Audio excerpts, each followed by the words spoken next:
Maharashtra superfast news चॅनलमध्ये आपले सहर्ष स्वागत आहे। का सत्याची धार लेखणीची महाराष्ट्रातील ताज्या आणि वेगवान बातम्या पाहण्यासाठी आपल्या हक्काचे चॅनल शेअर करा, लाईक करा आणि सबस्क्राइब करा। धन्यवाद।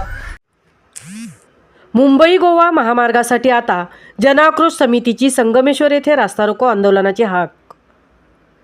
मुंबई गोवा महामार्गाचे 17 वर्ष रखडलेले काम सततच्या डेडलाईनचा फसवा खेळ याचा निषेध करण्यासाठी शासनाकडून देण्यात येणाऱ्या या डेडलाईन थांबल्याच पाहिजेत।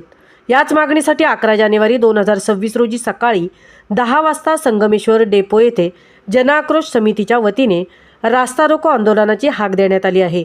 हा प्रत्येक कोकणी जनतेचा लढा आहे, म्हणूनच या आंदोलनात स्थानिक नागरिक तसेच मुंबईकर, चाकरमानी, कोकणातील सर्व राजकीय पक्ष, सामाजिक संघटना आणि लोकप्रतिनिधींनी पक्षभेद बाजूला ठेवून मोठ्या संख्येने सहभागी होऊन या आंदोलनाला सहकार्य करावे अशी विनंती जनआक्रोश समितीने केली आहे। मुंबईतून येणाऱ्या सदस्यांनी 865-250-5542 या भ्रमणध्वनीवर संपर्क साधावा असे समितीने प्रसिद्धीस दिलेल्या पत्रकात म्हटले आहे।